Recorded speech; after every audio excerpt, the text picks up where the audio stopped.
चलो जी बेटा, अपने वीबीटी पढ़ लिया। क्या पढ़ लिया बेटा? वीबीटी। अब अपन पढ़ेंगे बेटा सीएफटी। क्या पढ़ेंगे बेटा? सीएफटी। जो सीएफटी जो क्रिस्टल फील्ड थ्योरी है, ये किस पे बेस है अपने को ये समझना है, ठीक है। जो क्रिस्टल फील्ड थ्योरी वीबीटी से थोड़ी इंटायरली डिफरेंट है।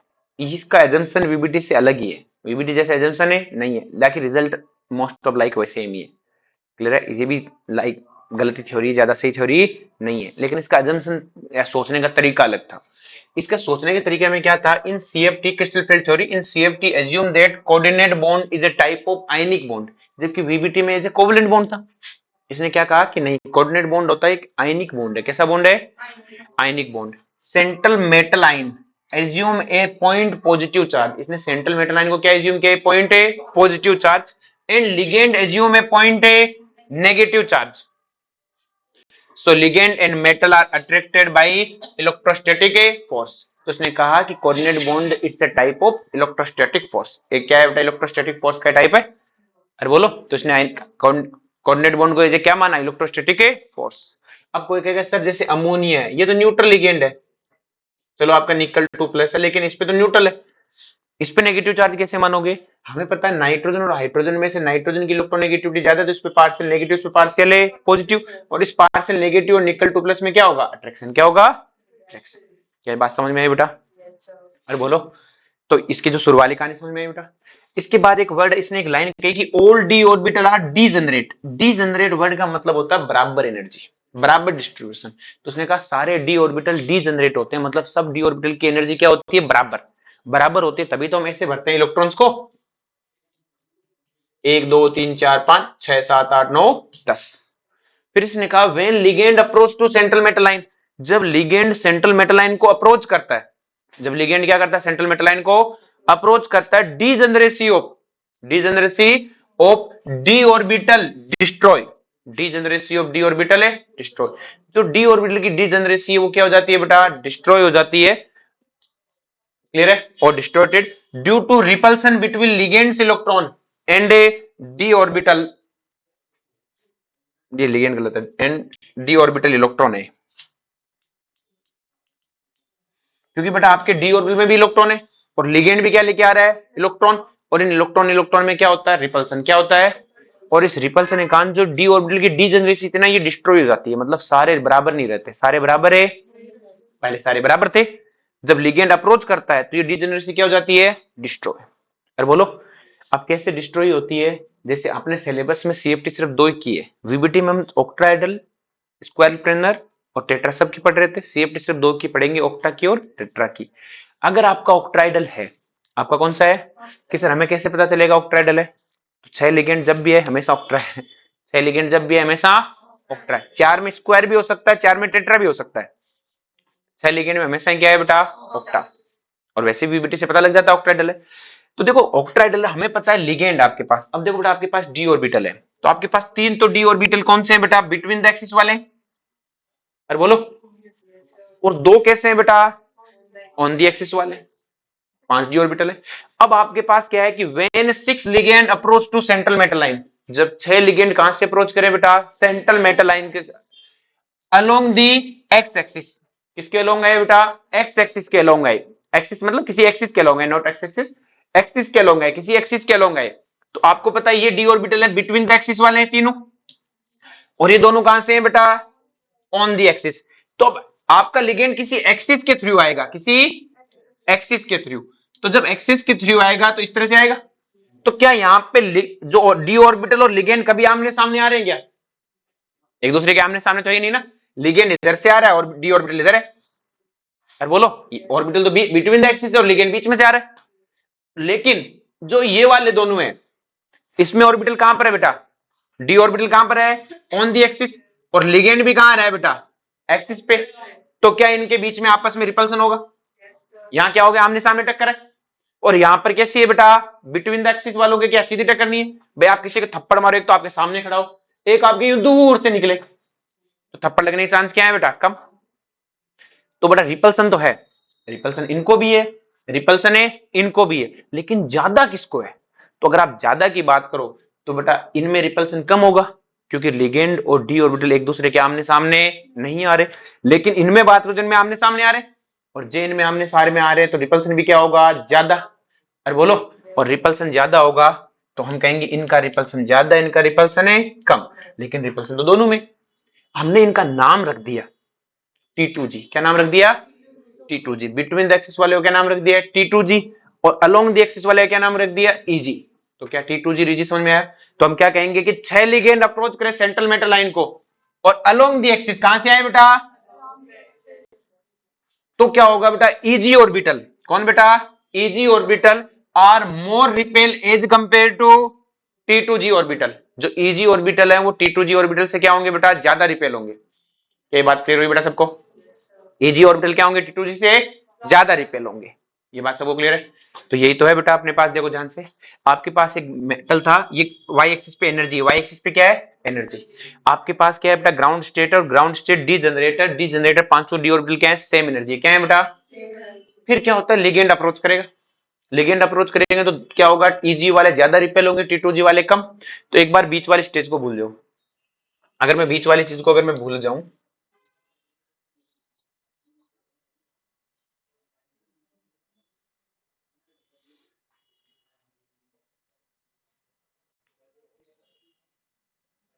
क्या हो रहा है भाई,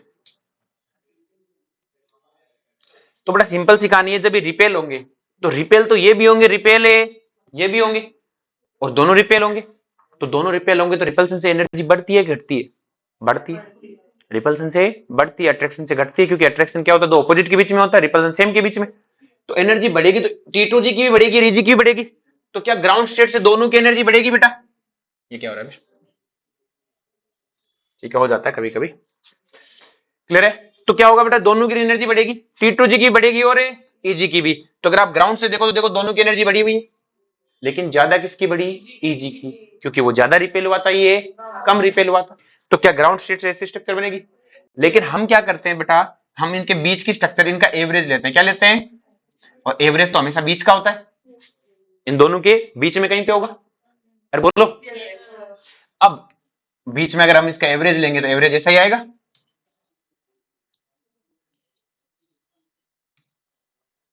वापस क्लियर कर लेते हैं इसे, चलो जी, बोलो कोई दिक्कत है। अब एवरेज से, एवरेज वाली लाइन के बेस पे बोलूं तो एवरेज से ये 0.6 ज्यादा है और ये एवरेज से 0.4 है, कम है। और इन दोनों के बीच में जो EG और T2G है, EG और T2G है, इन दोनों के बीच में जो एनर्जी डिफरेंस है, इन दोनों के बीच में जो एनर्जी, उसे बोलते हैं क्रिस्टल फील्ड एनर्जी। क्या बोलते हैं, दोनों ग्राउंड स्टेट से रिपेल हुए, दोनों के बीच में जो एनर्जी डिफरेंस उसे क्या बोलते हैं, crystal field energy del naught. O का मतलब ऑक्ट्रा, डेल का मतलब क्रिस्टल फील्ड एनर्जी, और ऑक्टाइडल के लिए पढ़ रहे तो ओ लगा दिया। क्या लगा दिया, ओ। तो डेल नोट है क्या, EG और T2G के बीच का एनर्जी डिफरेंस, कि ये कितना ज्यादा रिपेल हुआ T2G से। अरे बोलो, और इन दोनों का जो एवरेज है वो ये है क्या, एवरेज। क्या है बेटा, अब बहुत बार बच्चे को लगता है कि वो यहां से पढ़ते हो, आप पढ़े हो सबके सब, आप यहीं से पढ़ते हो, रियलिटी में ही यहां से, रियलिटी में ये यहां से तो एवरेज है, यहां से तो क्या है, ये एवरेज से ज्यादा, ये एवरेज से कम। और बोलो, अब देखो बड़ा ध्यान से कि ये एवरेज से कम, इसकी एनर्जी हमेशा, तीन वालों की एनर्जी हमेशा 0.4 और दो वालों की एनर्जी हमेशा 0.6। अब ये ऊपर है तो प्लस, नीचे है तो minus, minus 0.4 del naught plus 0.6 है डेल नोट। अरे बोलो, ये 0.4 है क्या, एक डब्बे की एनर्जी, एक डब्बे की। अरे बोलो, चमका क्या, देख लो, से मल्टीप्लाई करके, तीन डब्बों की -1.2, दो डब्बों की +1.2, नेट क्या है, 0। एवरेज से तो ऊपर नीचे दिखाना है। अरे बोलो, चमका क्या, पक्का, श्योर हो भाई। इसको कई बार ऐसे भी लिखा रहता है, टोटल कितने हैं, 5 है, तो ऊपर वालों की होगी क्या, इतनी होगी बेटा, एक सेकंड, 1 2 3 5 है ना, माइनस नहीं, इसका होगा 3/5 कुछ होता है, एक सेकंड, 3/5, और इसका कितना होगा, 2/5। अरे बोलो, ऐसे भी लिखा सकते हो, एक ही बात है। यहां तक कोई दिक्कत है किसी को, पक्का। हमेशा ध्यान रखना कि इसकी कितनी है बेटा, इन तीन की, तीन वालों की 0.4 और दो वालों की 0.6। तो क्या ये चीज, अब इसको बोलते हैं ड्यू टू ऑक्टाइडल सिमेट्री, जो एवरेज होता है उसे क्या बोलते हैं, ड्यू टू। हम क्वेश्चन में जब करेंगे तब यहीं से बनाएंगे सीधा। अब आपको ये इतना सा बनाना चाहिए, जैसे ऑक्टाइडल है आपको इतना बनाना है, लेकिन रियलिटी यहां से, अभी बात समझ में। पर आपको यहीं से बनाना है, कट दे ऐसा। फिर बोलो। नेक्स्ट वन है बेटा, energy difference between Eg and T2g orbital known as a crystal field energy, CFE, crystal field E। Clear है। नेक्स्ट वन है टेट्राहेड्रल, कि टेट्राहेड्रल कब बनता है? तो टेट्राहेड्रल बनता है व्हेन फॉर वीक लिगेंड। आपने जब भी टेट्राहेड्रल बनाया तब क्या बनाया? Week ligand. एक दो और मॉलिक्यूल जो फॉलो नहीं करते इसको, पर मोस्ट ऑफ करेंगे।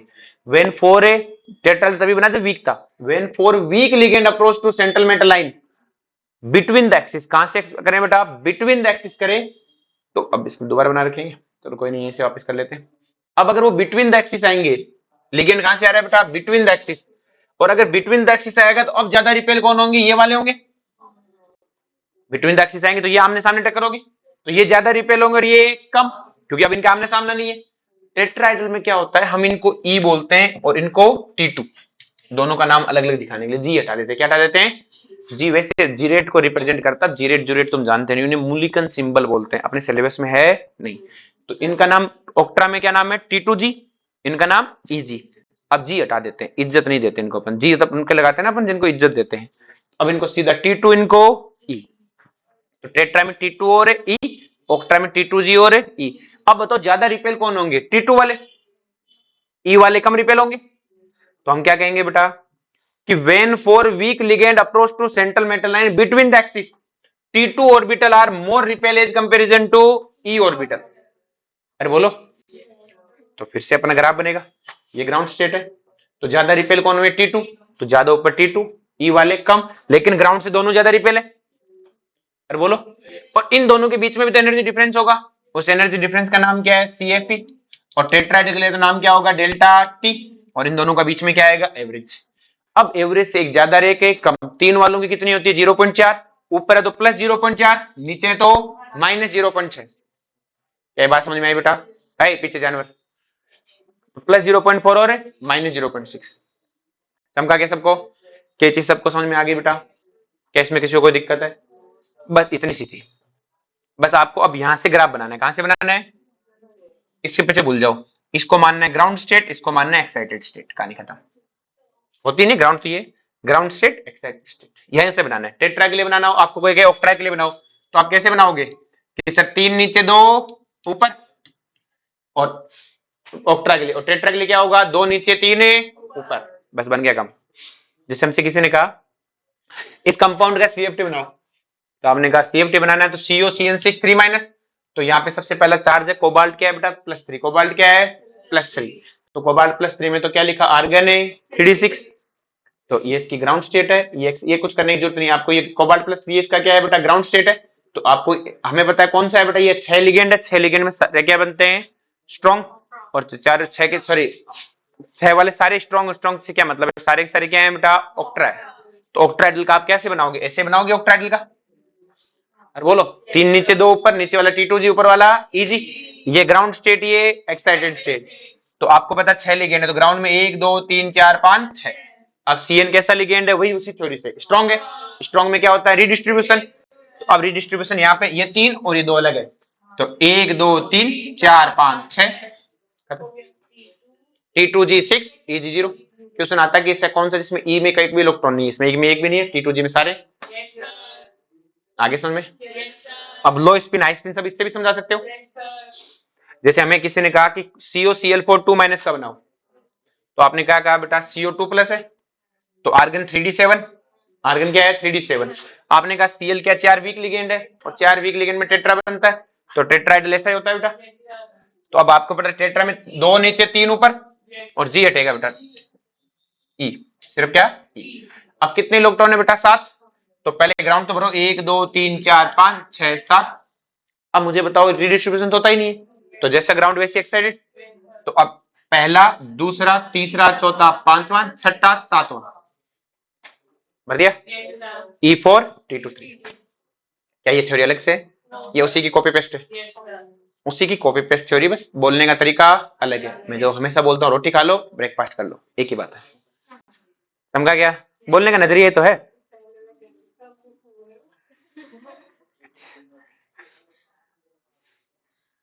ज्यादा स्टैंड अप कॉमेडी देखने लग गई तू बेटा। नेक्स्ट वन है बेटा पेयरिंग एनर्जी। क्या है बेटा? पेयरिंग एनर्जी क्या होती है, देखो बेटा, कि energy absorb during pairing of electron. की सर पेयरिंग मतलब जब एक डब्बे में एक इलेक्ट्रॉन पहले से है तो दूसरा इलेक्ट्रॉन आएगा तो पेयर होगा। इस पेयर में एनर्जी एब्जॉर्ब होती है। कि सर क्यों? क्यों, देखो एक तो पहले से बेटा है, अब दूसरा इलेक्ट्रॉन जब आना चाहता है तो पहला वाला इलेक्ट्रॉन इसके धक्के मारता है। भाई तुम अगर मान लो तुम्हारे घर पे तुम बैठे हो, तुम्हारा छोटा भाई भी तुम्हारे साथ बैठना चाहता है तो तुम उसे धक्के मार ऐसे करते हो कि भाग यहाँ से, लेकिन फिर तुम्हारी मम्मी आके तुम्हें दो तीन खींच खींच के मारती है और तुम साइड में होकर उसे बिठा लेते हो। क्लियर है? तुम एनर्जी एब्जॉर्ब करते हो। क्या करते हो? अपनों से जो एनर्जी मिलती है वो एब्जॉर्ब करके तुम उसे अपने साथ एडजस्ट कर लेते हो, वरना तुम उसे बिठाने बजाने वाले नहीं हो। घर पे गेस्ट आ जाए तुम्हें कहते छोरो साथ सो जाओ, तुम साथ सोने को तैयार है नहीं हो, मैं नहीं सुला उसे, दो चार टिकी के सो भाई, आराम से सो, दुख तकलीफ में मत रही हो। तो सेम कहानी है, एक इलेक्ट्रॉन पहले से ही, जब दूसरा इलेक्ट्रॉन आना चाहता तो ये आने नहीं देता, तो हमें बाहर से एनर्जी से देनी पड़ेगी। जब ये एनर्जी ले लेगा तो रख लेगा इसे। तो जब भी एक इलेक्ट्रॉन पेयर होता है बेटा, एनर्जी एब्जॉर्ब होती है। एनर्जी क्या होती है? एब्जॉर्ब। अब बेटा कब एब्जॉर्ब होगी कब नहीं होगी हमें पता करना होता है। तो कब पेयरिंग होगी कब पेयरिंग नहीं होगी। तो अब देखो बेटा सिंपल सी कहानी ध्यान समझना, कि आपके पास जब इलेक्ट्रॉन भरता है, एक सेकंड रुको, अपने पास ऑप्शन है ना, हाँ, जैसे आपके पास तीन इलेक्ट्रॉन है, कितने इलेक्ट्रॉन है? तीन और चार। अब देखो ध्यान से, जब यहां तो ग्राउंड है, एक्साइटेड में एक दो तीन, यहां तक तो कोई दिक्कत नहीं थी। अब चौथे इलेक्ट्रॉन के पास दो ऑप्शन है, या तो वो ऊपर चला जाए या वो नीचे रह जाए, या वो क्या रह जाए, उसके पास दो ऑप्शन है, ये दो ऑप्शन है, एक दो तीन, या तो ऊपर चला जाए या नीचे। अब देखो सिंपल सी कहानी है, अपन इंडियन मेंटेलिटी में रहते हैं, इंडियन मेंटेलिटी क्या कहती है, जहां सस्ता वही अच्छा, जहां सस्ता वही अच्छा।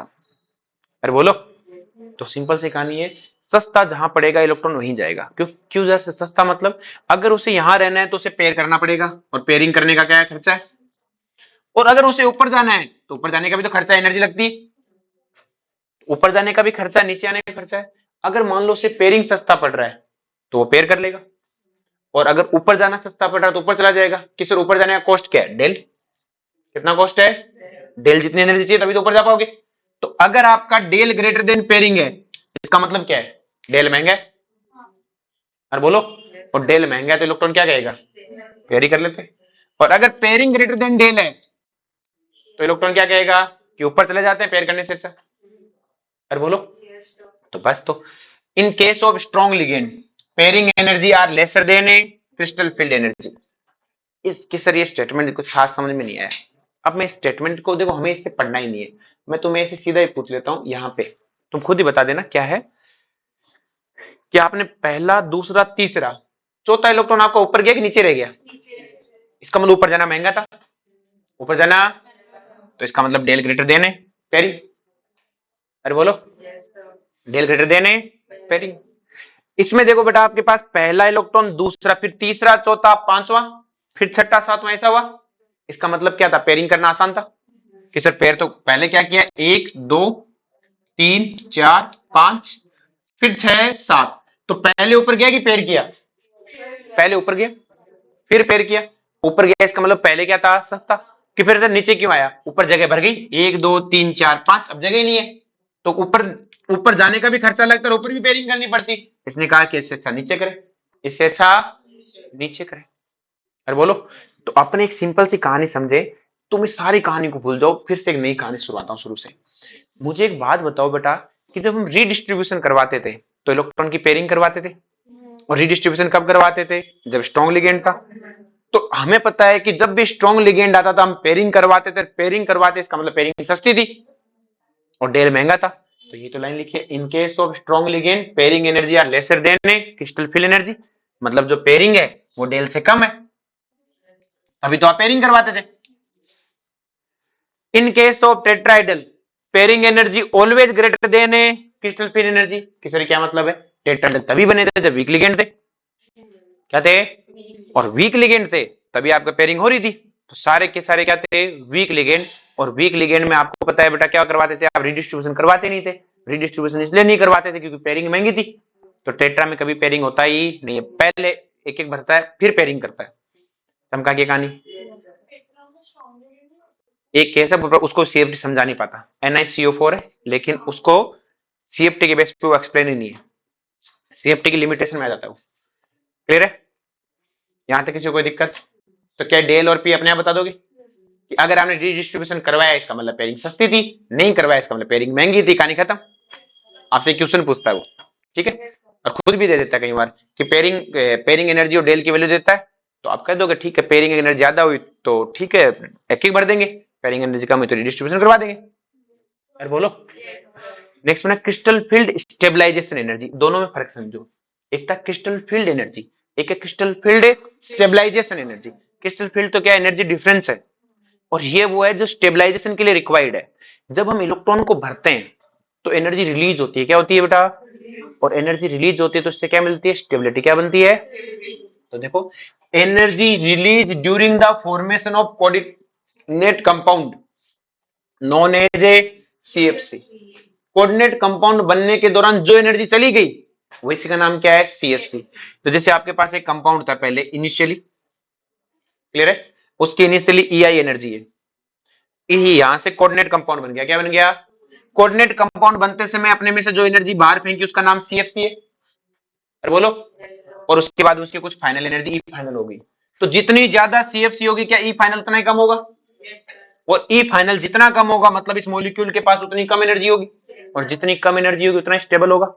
तो मैं ये बोल सकता हूँ जितनी ज्यादा सीएफसी उतना ज्यादा स्टेबल। कई बार बच्चे कहता सर एनर्जी ज्यादा होने पे स्टेबिलिटी ज्यादा कैसे, अरे तो ये तो बाहर फेंकी हुई एनर्जी है ना, जितनी बाहर फेंक देगा उतनी तो बाद में कम बचेगी। अरे बोलो, समझा क्या, जितनी बाहर फेंक देगा तो कि जितनी ज्यादा बाहर फेंकी उतना ही कम बची। तो जितनी सीएफ से ज्यादा, इसका मतलब ये नहीं खुद की एनर्जी नहीं होती, सीएफ से क्या फेंकी हुई एनर्जी, बाहर फेंक, जितनी बाहर एनर्जी फेंक दी उतना ज्यादा स्टेबल। तो मैं इसे बोलता हूँ stability of coordinate compound proportional to CFC, जिसकी सीएफसी ज्यादा उसी की स्टेबिलिटी ज्यादा। अरे बोलो। जैसे मैं बात करूं फॉर ऑक्ट्राइडल, किसके लिए बात करूं बेटा, ऑक्ट्राइडल कंपाउंड्स के लिए। तो देखो बेटा आपके पास एक ऑक्ट्राइडल कंपाउंड है, ठीक है। अब हमें पता है बेटा इसकी एक की एनर्जी कितनी होती है 0.4, इस एक डब्बे की एनर्जी कितनी होती है 0.6। तो ये 0.4 है क्या, कि एक डब्बे में एक इलेक्ट्रॉन आता है तो उसकी एनर्जी है -0.4, कितनी है, तो एक इलेक्ट्रॉन आया तो कितनी होगी -0.4, दो आया तो -0.8, तीन आया तो -1.8, अरे बोलो -1.2, अरे बोलो। तो ये, और अगर इसमें एक इलेक्ट्रॉन आया तो उसकी एनर्जी कितनी है 0.6, दो आए तो 1.2। तो मैं सीएफ से कैसे निकालता हूं कि -0.4 del naught into number of T2G electron, जितने इसमें इलेक्ट्रॉन आएंगे उनको कितने से मल्टीप्लाई कर दो -0.4 से, प्लस इसमें जितने आएंगे उनको किससे मल्टीप्लाई कर दो 0.6 से। तो 0.6 del naught into number of electron of EG electron plus pairing energy plus NP. N का मतलब होता है नंबर ऑफ पेयरिंग, पी का मतलब पेयरिंग एनर्जी, पेयरिंग एनर्जी की वैल्यू होती है, पेयरिंग एनर्जी क्या होती है, इस डेल नोट की भी वैल्यू होती है, डेल नोट की भी क्या होती है, और इस पी की भी क्या होगी वैल्यू। एन क्या है, एन है number of new pairing, number of अब नंबर ऑफ न्यू पेयरिंग क्या होता है थोड़ी देर में समझेंगे, क्लियर है। तो दो चीजें, कुछ नहीं करना, इसमें जितने इलेक्ट्रॉन है उसको 0.4 से मल्टीप्लाई कर दो, इसमें जितने उनको 0.6 से मल्टीप्लाई कर दो, दोनों को जोड़ दो, लास्ट में नंबर ऑफ पेयरिंग जोड़ दो। अरे बोलो, समझा क्या।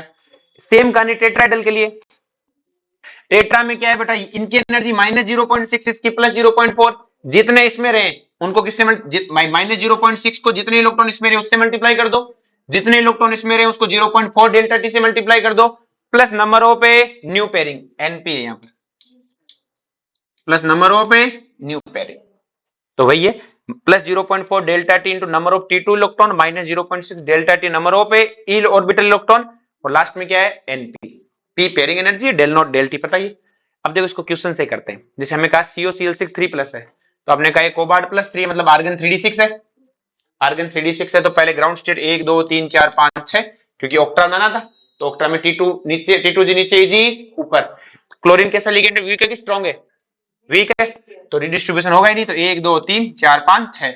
तो मुझे बताओ आपने पहले पेयरिंग करवाई कि ऊपर जाना पसंद किया, ऊपर जाना, इसका मतलब पेयरिंग महंगी है। अरे बोलो। नेक्स्ट वन सीएफ से निकालना है, एक कितने इलेक्ट्रॉन है 4, एक की एनर्जी -0.4 तो 4 की एनर्जी -1.6 डेल नॉट। अरे बोलो। प्लस इसमें कितने इलेक्ट्रॉन है 2, एक की कितनी 0.6 तो 2 की +1.2 del naught, plus number of नई पेयरिंग, तो एक तो पहले से ही थी एक अब है, तो नई पेयरिंग तो हुई ही नहीं। कोऑर्डिनेट कंपाउंड बनाते समय कोई पेयरिंग हुई उसका खर्चा ही भरोगे ना, उससे पहले का थोड़ी भरोगे। आई बात समझ में? तो नंबर ऑफ नई पेयरिंग तो हुई नहीं, तो नंबर ऑफ नई पेयरिंग 0 करें, खत्म। एन की वैल्यू 0 तो पी का कोई मतलब ही नहीं है। सोल्व कर दिया, आंसर आ गया। नेक्स्ट देखो, जैसे हमें किसी ने कहा COCN6 3 माइनस वाला, क्लियर है? तो हमें फिर से वही काम किया है बेटा, हम सबसे पहले कोबाल्ट प्लस 3 है, तो किसमें बेटा आर्गन है 3d6, तो आर्गन 3d6 ऑक्टाइडल है, तो 1 2 3 4 5 6, T2 जी नीचे इजी ऊपर, CN एक स्ट्रॉन्ग लिगेंड है, स्ट्रॉन्ग लिगेंड में 1 2 3 4 5 6 रीडिस्ट्रीब्यूशन, तो आपने रीडिस्ट्रीब्यूशन कराना पसंद किया, मतलब डेल महंगा था, पेयरिंग सस्ती थी, तो ये भी सोल्व हो गया। CF से निकालनी 1 की एनर्जी माइनस 0.4, तो 6 की एनर्जी माइनस है 2.4 डेल नॉट, प्लस ए के पेयरिंग तो पहले से थी, नहीं कितनी हुई है, तो प्लस 2p, पी की वैल्यू अगला देगा, पी मतलब वैल्यू है कोई ना कोई, ध्यान रखना जूल में होनी चाहिए, ये भी जूल, डेल नोट की वैल्यू भी होती है, इसकी भी वैल्यू होती है, दोनों सेम यूनिट में होनी चाहिए, देगा, हाँ डेल नोट की भी देगा अगर पूरा डाटा चाहिए तो, वरना इसके फॉर्म में आंसर लिख देगा। अब बोलो नेक्स्ट वन है NiCl4 2 माइनस, NiCl4 2 माइनस एक टेट्राइडल है, टेट्राइडल में क्या होता है, E नीचे T2 ऊपर, और निकल +2 में है, तो निकल का ऑक्सीडेशन स्टेट में का 3d8 है, तो अब वापस से 1 2 3 4 5 6 7 8, रीडिस्ट्रीब्यूशन होता नहीं है, 1 2 3 4 5 6 7 8, और बोलो नीचे कितने हैं 4, एक की एनर्जी कितनी है -0.6, तो 2 की 4 की कितनी हुई -2.4, ऊपर एक की एनर्जी 0.4 है लेकिन प्लस है, और है कितने 4, तो प्लस 1.6 डेल्टा टी, कितने हैं 3 अनपेड, 3 पेयरिंग है, अब भी 3 है, तो नई पेयरिंग को चाहिए, नहीं है, टेट्रा में कोई नई पेयरिंग नहीं होती। अरे बोलो आपका आंसर आ गया। क्या चीज सबको समझ में आई बेटा? कैसे में किसी को कोई दिक्कत है तो आपको लगता है CFT लाइक VBT है, बस उसमें कुछ नई टर्मोलॉजी सीख ली, जो आपको अगर आता है बस उसको इस डायग्राम में लिखने लग गए और थोड़ा शॉर्ट लिखने लग गए, पर उसमें जो चीजें एक्सप्लेन होती है वो इसमें अच्छे से एक्सप्लेन नहीं होती, उसमें एकदम परफेक्टली जो चीज वो समझाता है उनको वही समझाता है, और जिनको ये समझाता है उनको ये समझाता है। और बोलो नेक्स्ट वन है बेटा फैक्टर अफेक्टिंग CFC, देखते हैं कुछ, कल नया तो कल ही कर पाएंगे, आज तो क्या ही करेंगे, ठीक है आज ज्यादा ही हो जाएगा है ना, अभी बात करते हैं।